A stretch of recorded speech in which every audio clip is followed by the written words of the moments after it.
السلام علیکم۔ دیکھیے، محمد حنیف صاحب سے جب بھی کوئی سجدہ تعظیمی کے حوالے سے سوال کرتا ہے تو وہ بات کو بہت زیادہ گھما پھرا کے بیان کرتے ہیں، قرآن کی تعریف کرتے ہیں، توحید کا مذاق اڑاتے ہیں اور ایمان کو بدنام کرتے ہیں۔ ابھی ایک لیٹسٹ سوال ان سے کسی نے کیا ہے، ذرا اس کا سوال سنیے اور پھر جواب جو دے رہے ہیں وہ سنیے۔ اس کے بعد ڈاکٹر عثمانی رحمۃ اللہ علیہ کا موقف بھی آپ کے سامنے آئے گا، اور ان کا جو محمد حنیف کا اسپوکس مین ہے سہیل خان، اس کا موقف بھی آپ کے سامنے آئے گا، اور آخر میں اس کے اوپر انشاءاللہ تبصرہ کرنے کی کوشش کروں گا۔ یہ بہت ہی اہم مسئلہ ہے، عقیدے کا مسئلہ ہے، اس کو اچھی طرح سمجھ لیجئے، کیونکہ جس نے جینا ہے وہ حقیقت جان کے جیے، اور جو مرے گا وہ غافل ہو کے نہ مرے، کیونکہ شرک کے اندر جس کی بھی موت آ گئی وہ ہمیشہ کی آگ میں رہے گا، اپنے بیوی بچوں سمیت جو بھی اس کے عقیدے کے اوپر چلیں گے، ہو گیا مارا گیا۔ ذرا ان کا سنیے، محمد حنیف صاحب کا بیان سنیے کہ کس طریقے سے یہ اپنے بیان کو گھما پھرا کے بیان کر رہے ہیں۔ وہ آیا شروع کی آیا تھا جس میں یوسف علیہ السلام کے خواب کا ذکر ہے، وہ بھی اس کو بتایا، بات کی آیت ہے وہ بھی اس کو بتائی گئی، جس میں یوسف علیہ السلام نے فرمایا یا ابتے حضرت تعبیر رویا، اے ابو جان یہ میرے خواب کی تعبیر ہے۔ وہاں انہوں نے دیکھا تھا کہ آدھا شب و قمر 11 ستارے کواکب اور شمس و قمر مجھے سجدہ کر رائے تو ہم لی ساجدین مجھے سجدہ کر رہے ہیں۔ وہاں یہ خواب میں یہ دیکھا تھا انہوں نے، رائے تو ہم لی ساجدین مجھے سجدہ کر رہے ہیں۔ اب اس کے بعد انہوں نے کہا کہ ھذا تعبیر الرؤیا، یہ میرے خواب کی تعبیر ہے جسے اللہ تعالیٰ نے سچا ثابت کر دیا۔ اب خواب کی تعبیر سچی جب بھی ہو سکتی ہے، جو خواب میں مشہور تھا وہی بیداری میں مشہور خواب تھا۔ میں نے ان کو سمجھایا، ان کے بعد جواب تو کوئی نہیں تھا، یہ چلے گئے، لیکن وہ کیسے خلاف کرتے ہیں کہ غیر اللہ کو سجدہ۔ میں نے ان کو بتایا کہ اللہ تبارک و تعالیٰ کے حکم سے جس کو بھی سجدہ کیا جائے یہ اللہ کی عبادت ہے، اللہ کو سجدہ ہے۔ باقی یہ کہ اس میں لہو کی تکلیف، روح کی تکلیف جو ہے وہ اللہ تعالیٰ کے لیے نہیں، وہ سب کوئی آیا نہیں، یہ اس کے لیے خواب کی بات سے بھی اس کی تائید ہوتی ہے، تو دونوں باتیں جو ہے اس کے بالکل بہرحال وہ یہ انہوں نے اٹھایا اور وہ پیپر اپنا تقسیم کرتے رہے۔ انہوں نے کہا تھا کہ میں آپ سے بات کر لوں گا، اس سے پہلے تقسیم نہیں کروں گا، لیکن اس کے وعدے کے خلاف انہوں نے تقسیم نہیں کیا اس کو۔ تو اس کے اندر انہوں نے بہت سے ایسے جھوٹے دلائل وغیرہ کیے، جب لوگ مجھ سے سوال کرتے رہتے تھے تو لوگوں نے پھر بعد میں جواب دے دیتے تھے، ان کو سمجھا دیتے تھے، مطمئن ہو جاتے تھے۔ لوگوں نے یہ کہا کہ اس کا ایک مفصل جواب آ جائے تو اچھا ہے، تاکہ ہمیں آپ سے پوچھنے کی ضرورت نہ پڑے۔ تو پھر مشورہ کر کے ایک مضمون لکھ دیا گیا اس میں، اور وہ مضمون تھا من النور الی الظلمات۔ قرآن سورہ بقرہ کی آیات میں ہے والذین کفروا الہم الطاغوت یخرجونہم من النور الی الظلمات اولئک اصحاب النار هم فیہا خالدون، کہ جو طاغوت کو اور جو کفر کرتے ہیں۔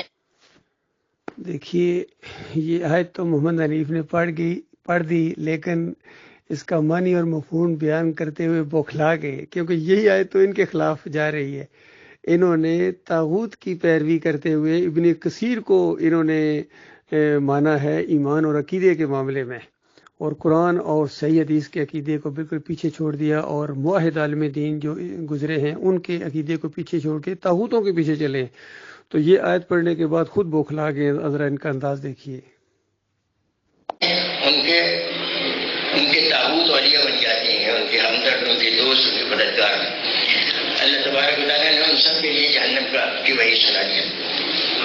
تو یہ مضمون کا عنوان تھا، اس کے اندر تفصیل سے باتیں بیان کی گئی، اور ایک جگہ لکھا گیا کہ اللہ دیکھیے، یہ من الظلمات الی النور، یہ اصل میں نے عبداللہ کے اندر شروع میں جب میں ایمان میں آیا تو میں نے ایک مضمون لکھا تھا، کس طرح میں کفر و شرک کو چھوڑ کے ایمان میں آیا۔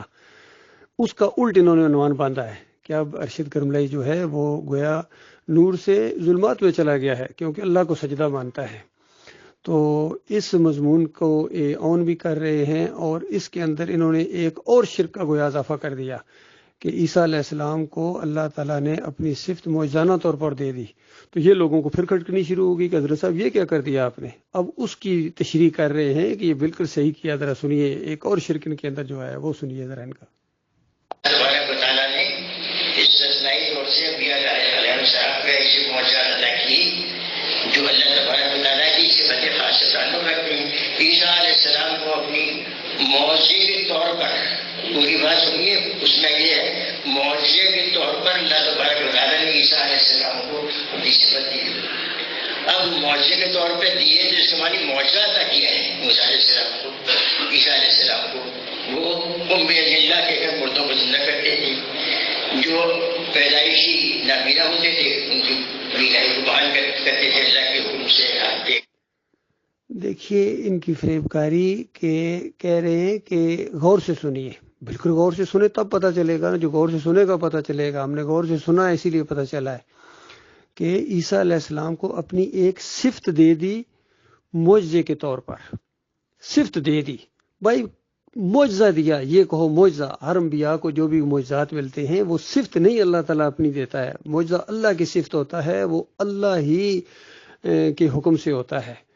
تو یہ کہنا کہ اللہ نے اپنی ایک صفت دے دی اور پھر بعد میں ہلکا سے کہہ دینا یعنی معجزہ دے دیا، تو اس طرح فریب کاری نہ کریں. یہ اشاعت و توحید و سنت والوں نے بھی اسی طرح معاملہ کیا تھا کہ نبی علیہ السلام سنتے ہیں بس معجزے کے طور پر کہہ کے سننے کا عقیدہ جواز فراہم کر دیا. یہاں معجزے کا لفظ لگا کے صفت دے دی، یہ پرابلم ہوئی ہے. اب ذرا سہیل خان کا موقف سنیے جی. السلام علیکم عدنان سمیع صاحب، کیا حال ہے؟ بال ہیں آپ کے؟ امید ہے خیریت سے ہوں گے. دیکھیں بھائی، یہ ہر مفسر نے اپنے اپنے حساب سے تفسیریں لکھی ہیں. ہم کسی مفسر کی تفسیر ماننے کے پابند نہیں ہیں. ہم صرف قرآن مجید اور حدیث نبی صلی اللہ علیہ وسلم کو لیتے ہیں اور کسی چیز کو نہیں. قرآن مجید کے اندر اس بارے میں واضح معاملہ ہے کہ لی ساجدین کہ مجھے سجدہ کرتے ہوئے دیکھا، اور پھر ساری زندگی کے حالات ان کے گزرے ہیں، اور آخر میں جو ان کے ساتھ زیادتی ہوئی ہے اللہ نے اس کا سجدہ ان کو کرا دیا ہے. ہم نہیں جانتے کیوں ہوا ہے، کیسے ہوا ہے، کس حالت میں ہوا ہے. بالکل وہی الفاظ دہرا رہے ہیں، وہی اگلا ہوا چھپا رہے ہیں محمد حنیف کا. اور ساتھ ہی پہلے کہتے ہیں ہم کسی کی تفسیر کو نہیں مانتے.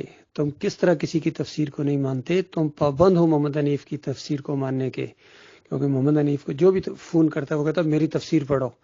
اور 2 مہینے پہلے سہیل خان صاحب اس بات پر لڑتے رہے، جھگڑتے رہے کہ دیکھو یہ لغوی معنوں میں تھا، یہ تھوڑا سا سر کو جھکا دینا، فضیلت کو تسلیم کرنا، یہ جھگڑتے رہے. لیکن جب ڈنڈا چلا نا نظم کا محمد حنیف کی طرف سے، تو اب اس نے اس طرح کا بیان کرنا شروع کر دیا. اور ان کا فہم دیکھیے کہ جو مصیبتیں اٹھائیں یوسف علیہ السلام نے، اس کا ازالہ کر دیا اللہ تعالیٰ نے سجدہ کرا کے. اب ذرا ڈاکٹر عثمانی رحمۃ اللہ علیہ کا موقف سنیے.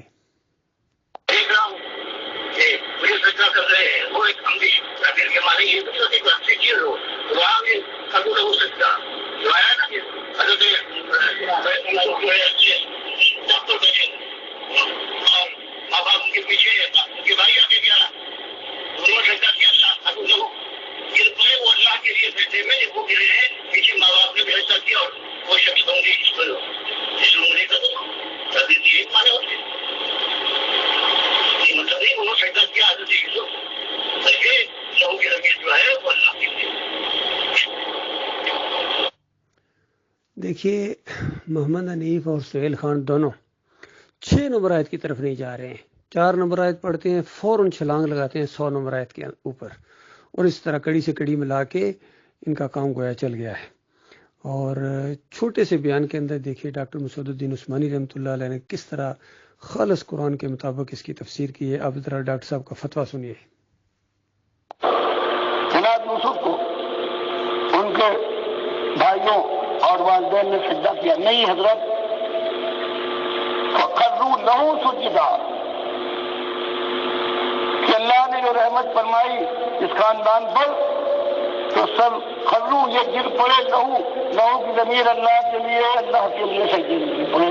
اور جن کا ایمان صحیح نہیں ہے وہ کہتے ہیں کہ ہم کو بھی ہمارے لیے شاگرد سجدہ کرے، اس کے لیے تفسیر یہ کر دیتے ہیں.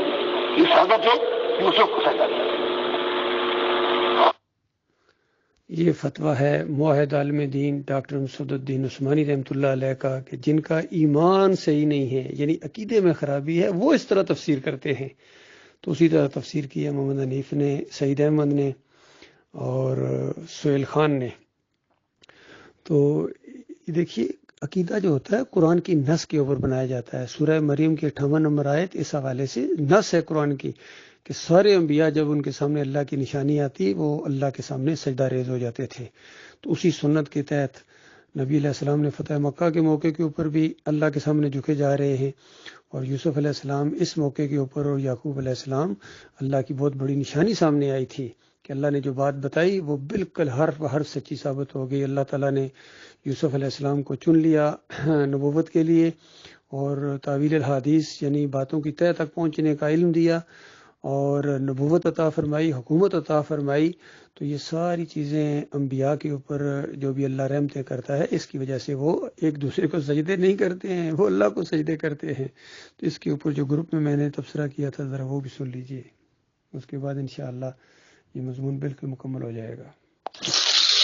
السلام علیکم ورحمۃ اللہ وبرکاتہ۔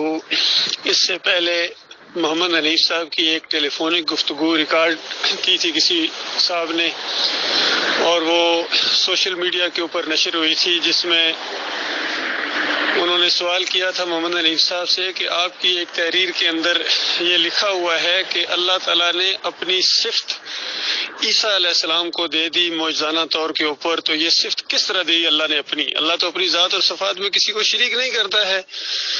تو اس کے جواب میں محمد حنیف صاحب نے کہا کہ مجھے نہیں پتا، وہ پتہ نہیں کہیں لکھا ہوا ہے یا میں دیکھوں گا یا یہ کروں گا۔ پھر اس نے وہ آگے سے دلائل دینا شروع کر دیے کہ اللہ اپنی صفت دیتا ہے۔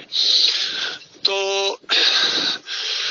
اب ایک نیا ان کا بیان سامنے آیا ہے جس میں پوری طرح محمد حنیف صاحب کہہ رہے ہیں کہ ہم نے ارشد کرملائی کے اس مضمون کا جواب دیا ہے من النور الی الظلمات، یعنی گویا اس میں پوری طرح اس نے آن کیا ہے کہ ہم نے یہ جواب دیا ہے، کیونکہ اس سے پہلے تو اس کے نیچے چونکہ کوئی نام بھی نہیں لکھا ہوا تھا تو کوئی کہہ سکتا تھا کہ بھائی یہ ان کی تحریر نہیں ہے یا اس طرح کی کوئی تعویل کر لے، لیکن اب تو باقاعدہ انہوں نے خود کہا ہے کہ یہ ہم نے مضمون لکھا، یعنی جماعت نے لکھا ہے، محمد حنیف نے لکھا ہے، اس کو پوری طرح آن کیا ہے۔ تو اس کے اندر پھر اسی طریقے سے ان فریبکاریوں کو ثابت کر رہے ہیں اور تھپکی دے رہے ہیں جماعت کو کہ بالکل میاں صحیح جا رہے ہو، تم شرک پر نہیں ہو۔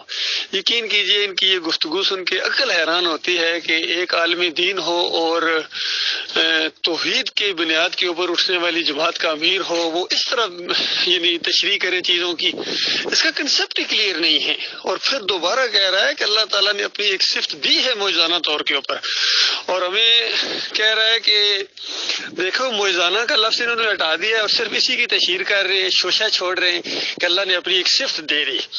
اور ہم ساتھ بار بار کہتے ہیں کہ تم نے معجزانہ کا لفظ استعمال کیا ہے، چونکہ معجزانہ کا لفظ استعمال نہ کرتے تو آپ کی بات تو فوراً پکڑی جاتی۔ بالکل اسی طرح کی بات ہوئی ہے جس طرح اشاعت و توحید و سنت والوں نے جب یہ کہا کہ نبی علیہ السلام جو ہے یہ معجزانہ طور پر یعنی خرق عادت معجزانہ طور پر اگر قبر میں وہ سننے کا کوئی قائل ہے تو ہم اس کو کافر نہیں کہتے، صرف معجزانہ کا لفظ لگایا۔ تو معجزانہ کا لفظ لگانے سے چیز ختم تو نہیں ہوتی ہے، جب سننے کے تم قائل ہو کہ معجزانہ طور پر سن، معجزانہ وہاں کیا ہو، یہ معجزہ ایسا ہو سکتا ہے قبر کے اندر وہ معجزانہ طور پر سنتے ہیں، تو یہ ان کی ایک فریبکاری ہے۔ بالکل اسی طرح بلکہ اس سے زیادہ شدت کے ساتھ یہ محمد حنیف کی یہ بات سامنے آ رہی ہے کہ معجزانہ طور پر اللہ نے عیسیٰ علیہ السلام کو اپنی صفت دے دی۔ بتائیے اس کا دماغ خراب ہو گیا ہے، اور سننے والے آگے جتنے جانور بیٹھے ہوئے ہیں کل انعام، ان کو ذرا بھی ہوش نہیں ہے کہ یہ بندہ ان کو کہاں لے کے جا رہا ہے۔ تو ظاہری بات ہے ہر شرک کرنے والا مسلک پرست اپنے شرک کو اسی طریقے سے ثابت کرتا ہے، کیونکہ جب حق دعوت اٹھی ہے ڈاکٹر مسعود الدین عثمانی رحمۃ اللہ علیہ کے ذریعے، ان میں سے لوگ مختلف فرقوں سے لوگ نکلے ہیں اور ابھی بھی نکل رہے ہیں، تو ان کے علماء کے اندر ایک کھلبلی بچی تھی کہ ہمارے ہاتھ سے گئے، تو انہوں نے ان کو تسلی دی کہ ہمارے اندر بھی بالکل وہی توحید ہے، بالکل یہ نہ سمجھیں ان کی باتوں میں نہ آئے اور قائم رہیں، ہم توحید بیان کرنے والے لوگ ہیں۔ اہل حدیثوں کے اندر خاص کر زیادہ تر یہ بات ہے، دیوبندیوں کے اندر بھی اسی طریقے سے بالکل وہی انداز محمد حنیف صاحب کر رہے ہیں کہ بالکل ہٹنا نہیں اپنے سے۔ توحید کی جب دعوت اٹھتی ہے جس کی مخالفت ہوتی ہے، بے ایمان توحید کی دعوت تمہاری رہی کہاں ہے جب تم نے یہ سجدہ تعظیمی ایجاد کیا دیا ہے۔ پھر اسی من النور الی الظلمات کے اندر انہوں نے جو ہے نا دوبارہ اسی طریقے سے فریب کاری کے ذریعے لی ساجدین، اور پھر ڈائریکٹ جا کے 100 نمبر آیت کے اوپر چھلانگ لگائی اور 6 نمبر آیت کو بالکل چھوڑ دیتے ہیں۔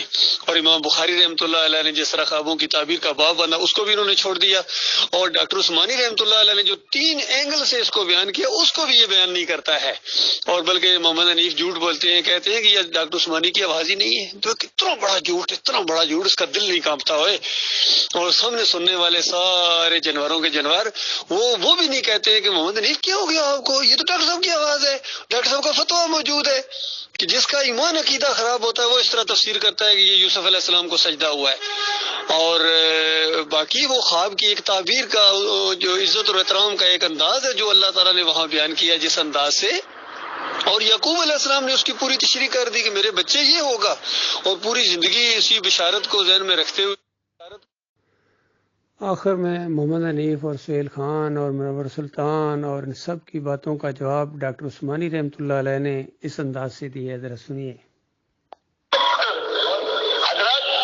حضرت یہی ہوتا ہے، جیسے دیکھا کہ موٹی گاؤں کو دبلی گائے کھائی جا رہی ہے، یا اس کے معنی میں گائے نہیں کھا رہی تھی بلکہ اس کی تعبیر نہیں بتائی گی کہ کچھ کالی پڑے گا یہ ہوگی، تو ایک چیز جیسے بیان کی جاتی ہے اس کی تعبیر کا ایک انداز ہوتا ہے، جیسے وہاں بیان کیا گیا وہاں گائے والا معاملہ نہیں ہے، اسی طرح سے تعبیر کا یہ انداز ہے۔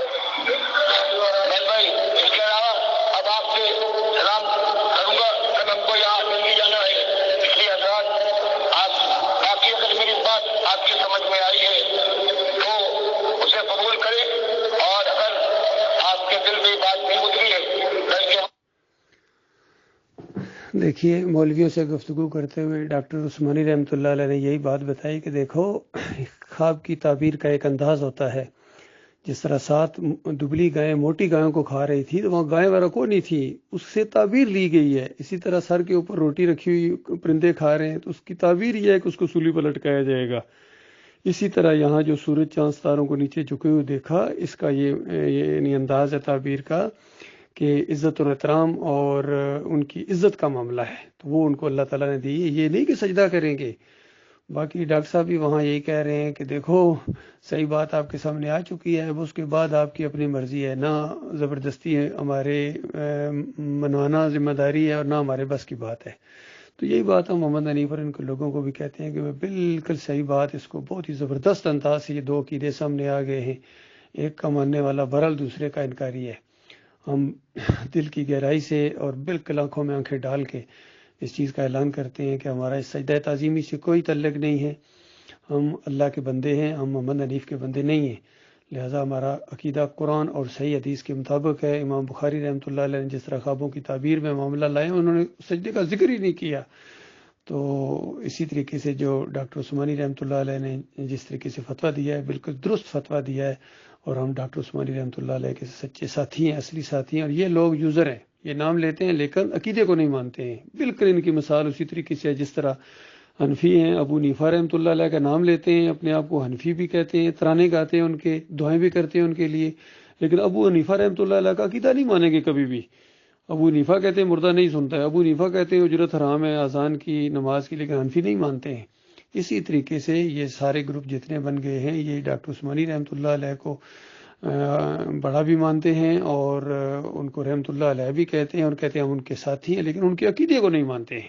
یہ پرابلم ہے بھائی، باقی اللہ تعالیٰ قیامت کے دن فیصلہ کر دے گا۔